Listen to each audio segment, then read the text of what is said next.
네, 코로나19 사태, 오늘은 중국 얘기 좀 집중적으로 해보겠습니다.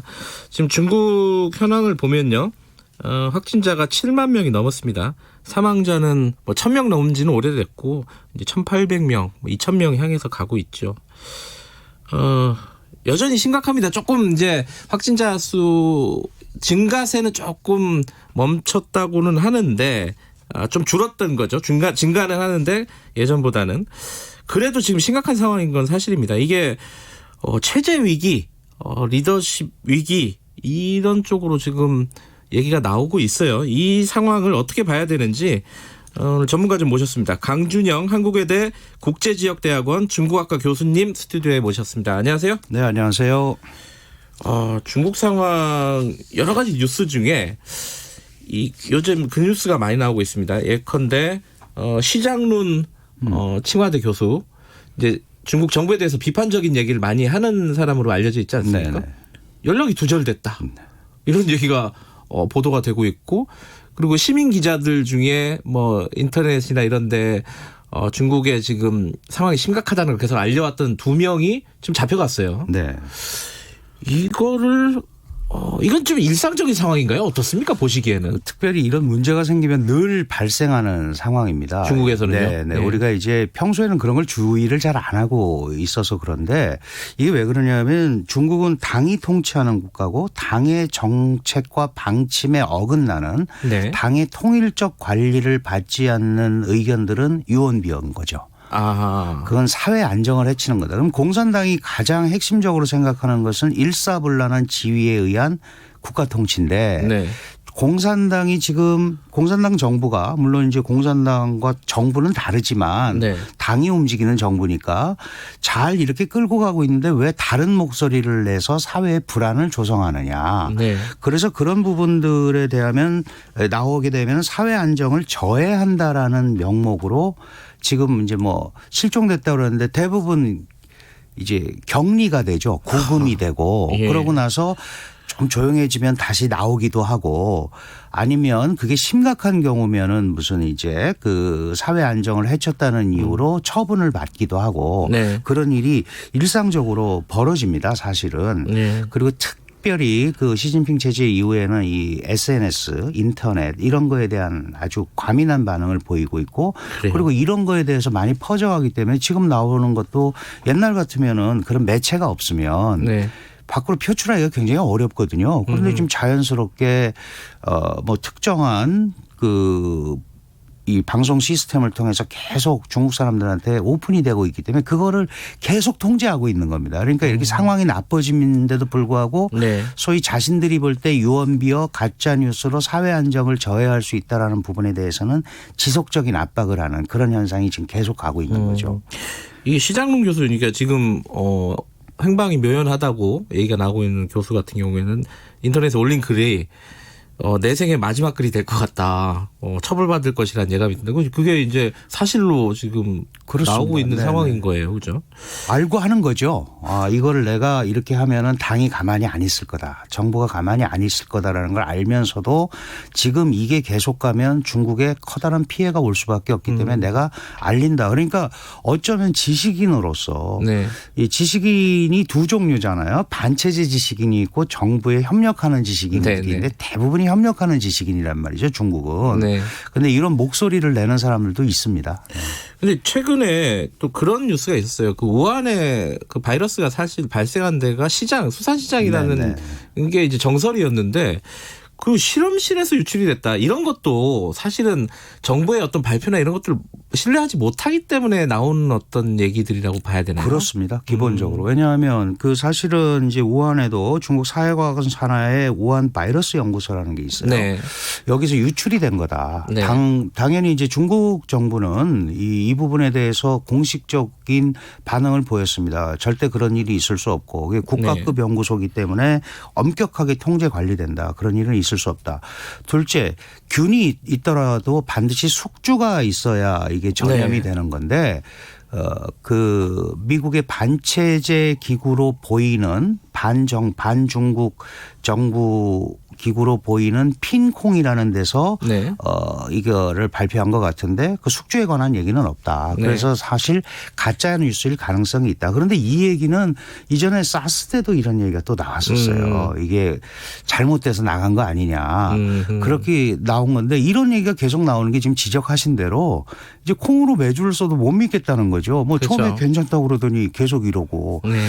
그 소위 우리가 이제 얘기하는 타키투스의 함정, 정부가 어떤 얘기를 해도 믿지 않는, 특히 이런 정부가 우리의 생명과 안전을 제대로 지켜주지 못하는구나라는 데 대한 불안감 이런 것들이 이제 이런 뉴스가 나오면 굉장히 귀를 쫑긋하게 되는데 이거는 중국 사람들은 볼 수가 없습니다. 차단이 돼서.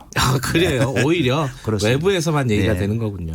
물론 이제 뭐 실험실에서 유출됐다는 뭐 이 얘기는 가능성이 낮다는 게 우리 전문가들의 얘기기도 그렇습니다. 합니다. 하지만 이런 얘기들이 퍼진다는 것 자체가 문제라는 거죠. 관리 능력의 부족을 또 드러내는 거죠. 예. 네네. 근데 이게 지금 중국의 상황이 굉장히 심각하다는 걸 보여주는 게 양회라는 회의가 연기가 된 건가요 지금? 네, 24일 날 그 네. 연기 결정을 아마 하게 됩니다. 아직 연기가 공식적으로 된 건 아니고. 공식적으로 된 건 아니고요. 양회라는 거는 이제 전국인민대표대회와 정치협상회의 두 개 회의를 합친 회의인데. 그러니까 중국에서 가장 큰 이제 그 공산당 회의라고 할 수 있죠. 연초에 이제 시작이 되는 거죠. 사실은 아하. 중국은 헌법상 전국인민대표대회가 최고 권력 기구입니다. 그러니까 네. 이건 정부 기구인데 예. 여기가 이제 우리로 치면 올해 뭐 경제 성장률이 얼마고 뭐 예산은 어떻게 짜고 하는 이제 시정 계획을 발표하는 회의거든요.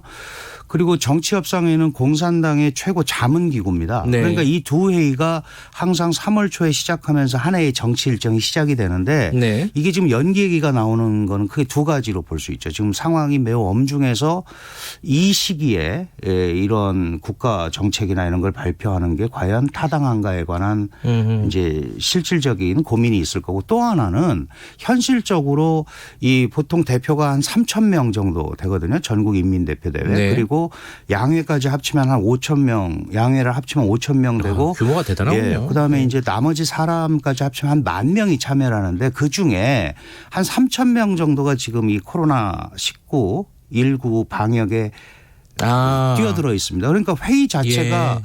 지금 국가가 어지러운데 예. 현장에 있는 사람들을 북경에 2주 동안 모아서 회의한다는 것 자체가 물리적으로도 사실 불가능하거든요. 그러니까 지금 방역에 최대한 초점을 맞춘다는 차원에서 연기를 하는 게 사실 맞는 거죠. 그렇지 네. 않으면 진정세가 죽지도 않았는데 회의를 한다는 것 자체가 좀 굉장히 이상하게 보일 수 있습니다. 근데 지금까지 양회가 연기됐던 사례가 있었나요?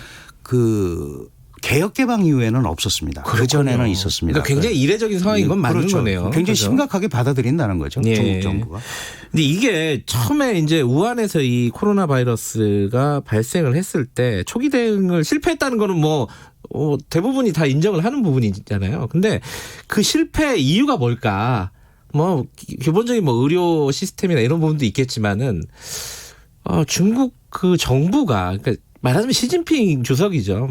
춘절 분위기를 해치지 마라. 네. 뭐 이런 얘기를 해가지고 대응에 굉장히 소극적이었다. 그렇습니다. 그렇게 볼 수 있나요? 네, 그 부분도 분명히 있는데 그 이후에 이제 무안시 정부라든지 호북성 정부에서는 또 자기 나름대로의 고충 일종의 양심선언 같은 걸 했습니다. 그 네. 시장과 서기가 뭐라 그랬냐 하면 이 사실은 2003년 사스 이후에 네. 중국도 이런 이제 그 위생법을 새로 정비를 했고요. 네. 그래서 전염병 같은 게 생기면 어떻게 하라는 지침이 내려가 있습니다. 매뉴얼 같은 게 있군요. 있는데 네. 이게 이제 제가 찾아보니까 정확하게 5명 이상의 병례가 동일하게 돼야 중앙에 보고를 하게 돼 있고 그러면 중앙이 그걸 가지고 이제 지시를 내리면은 집행을 하는 구조입니다. 그러니까 지방에서는 그걸 가지고 무슨 뭐 정책 결정을 해서 집행할 수 있는 방법이 없었다. 그래서 초기 대응이 이렇게 됐다. 이제 이런 게 있는데 당연히 중국은 이 춘절이라는 게 최대 행사고 그러니까 네. 야, 웬만하면 그냥 넘어가라라는 그런 것도 있을 수 있었겠죠. 왜냐하면 이게 발병이 12월 7일 날 첫 번째로 됐고 그 사망한 리원양이라는 의사가 12월 30일 날 이상한 병례가 발견이 됐다. 내가 보고를 했다. 그런데 그걸 묵살을 한 거죠.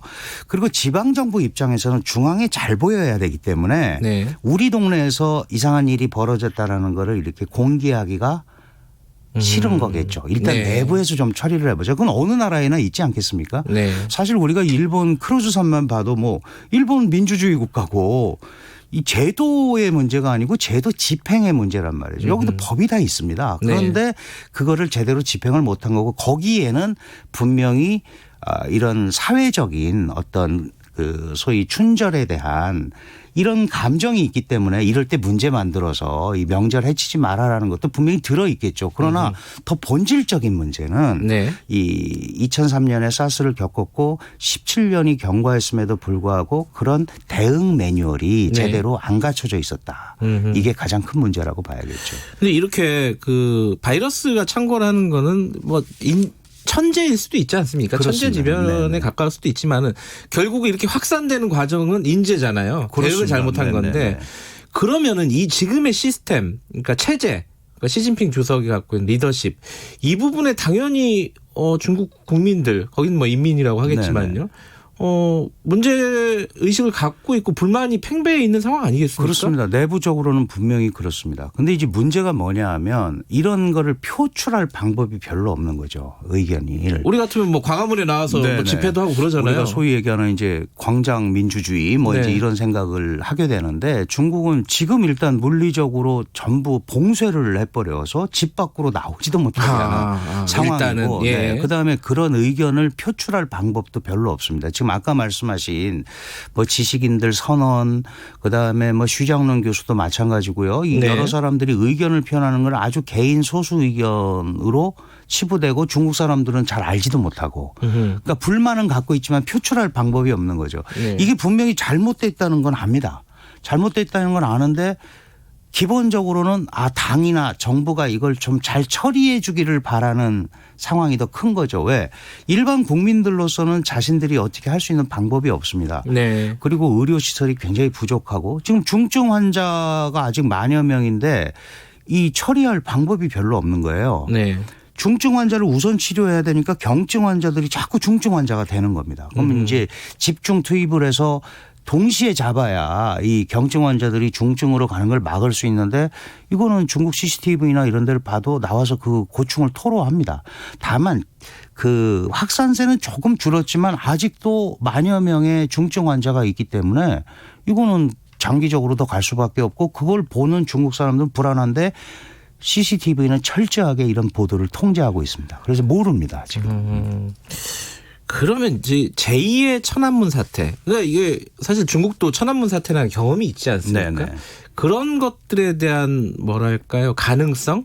어떻게 보세요? 그 서방에서는 그런 가능성을 많이 봅니다. 네. 이게 이제 분명히 이게 문제가 생길 거다. 네. 그런데 지금 이제 전후가 이렇게 중국을 바라보는 입장을 보면 사실은 이제 서방 사회의 민주 질서라는 거는 국민들이 선택을 할 수 있는 권리가 있잖아요. 그렇죠. 예를 들어서 당신 잘못했으니까 다음은 다른 사람을 우리가 선택하겠다. 지금 공화당 잘못하면 만약에 민주당 이런 그렇죠. 식으로. 뭐 이렇게 예. 교체가 이루어지고 그러니까 이제 반대당이 있고 집권당이 있고 야당이 네. 있고 여당이 있고 이런데 여기는 그게 없습니다. 다 공산당입니다.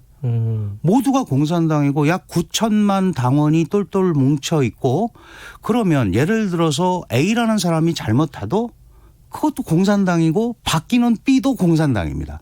그러니까 이 당의 주체 어떤 정치 주체가 바뀌는 게 아니고 네. 그 체제 안에 있는 사람들의 교체는 가능하지만 이 자체를 뒤집어 엎기는 굉장히 어렵다. 다만 지금 말씀하신 대로 이거에 대한 항의는 할 수 있는 거죠. 네. 나와서 이게 잘못된 거 아니냐. 그러니까 종국적으로 보면 어떤 대안 세력이 없는 가운데 당을 전복하거나 이런 것들은 현재 상황으로는 거의 불가능하고 네. 당이 제대로 이거를 대응하면서 사람을 바꿔서 제대로 처리해 주기만을 바라는 마음들이 더 많은 거죠. 그러니까 직접 도전을 해서 이거를 이길 수 있다라는 건 굉장히 어려운 겁니다. 그러니까 지금 뭐 중국 공산당 시스템 체제 자체에 대한 어떤 의심 이런 것들은 거기까지 가지는 못할 것이고 있지만 표현을 하기가 어렵고 예. 그거를 뒤집어 엎는 거는 굉장히 어렵다. 그렇다면 그 뭐 시진핑 주석의 리더십에 대한 얘기, 그러면 리더십이 교체된다든가 이런 거는 가능성이 있을까요? 이게 더 악화된다면 그 부분은 충분히 생각을 할 수 있습니다. 왜냐하면 시 주석이 올라오고 나서 지금 2012년 말에 이제 그 중국의 최고 지도자가 됐고 그전 지도자들하고는 다르게 아주 강력한 리더십을 구축했거든요. 시 황제라고. 예, 그렇습니다. 그러니까 그 별명이 시머덩이라는 별명도 있습니다. 시진핑 모택동 플러스 등소평. 그러니까 예를 들어서 그래요? 그 정도의 권력을 갖고 있는데 예. 그 이 권력을 가지고도 제대로 운영을 못해서 나타난 결과잖아요. 그러니까 네. 천재지변이지만 이걸 처리를 잘못했다라는 차원에서는 상당한 문제가 생길 수 있고 게다가 그 삼선개헌을 해버렸단 말이죠. 네. 그러니까 국가주석의 연임 조항을 폐지해버렸습니다. 어허. 중국은 당 지도자가 최고 지도자입니다. 당 총서기가 연임 규정이 없어요. 그러니까 총서기는 계속할 수 있는데 국가주석은 그 전에 2번밖에 못하게 돼 있었거든요. 이걸 없애버린 겁니다. 그러니까 총서기를 계속하면 국가주석도 계속할 수 있는 거예요. 이걸 만들어 놨단 말이죠. 네. 그런데 지금 이런 사태가 문제가 생겨서 예. 통치 능력에 의심을 받고 특히 이게 지금 이제 어디로 가냐면 경제 위기로 이어지고 그렇죠. 이렇게 간다면은 이거는 사실 국민들이 일어나기 전에 당 내부에서 상당히 문제가 아하. 생길 소지가 있습니다. 예. 지금 후계자도 지명하지 않았고 예. 그다음에 작년에도 그 미국과의 갈등 그다음에 홍콩 문제 여러 가지로 복잡했단 말이에요. 네. 이 와중에서 이걸 어떻게 넘어갈까 고민을 했었는데 당내의 반발에 부닥칠 가능성이 있다. 그러니까 빨리 이게 그 가라앉아야 되는 그런 절박한 상황이 사실 중국입니다. 예. 우리랑 관심 있는 것 중에 하나가 방한한다고 했어요. 상반기에. 네네. 가능할까요? 그 방안도 이제 우리 청와대가 먼저 발표하고 중국은 아직 확인을 안 하고 있는데 지금 사실 일본 가기도 굉장히 어렵죠. 일본은 그렇죠. 4월 중순에 가게 돼 있는데 이게 진정되지 않으면 가기 어렵습니다. 이 왜 이렇게 말씀을 드리냐면 간단하게 말씀을 드리면 그 시진핑도 한국에 와서 뭔가를 얻어가야 되거든요. 네. 그런데 이 상황에 와가지고 한국에서 뭐 사드 문제 내가 용인하겠다라든지 뭐 이런 메시지만 주고 아무것도 못 가지고 갈 바에는 올 게 아니다. 그래서 우리도 시진핑도 자기가 필요해서 오는 거니까 너무 네. 여기에 대해서 연연할 필요는 없다. 이렇게 생각을 합니다. 알겠습니다. 오늘 말씀 여기까지 듣겠습니다. 고맙습니다. 네, 감사합니다. 강준영 한국외대 국제지역대학원 중국학과 교수님이었습니다.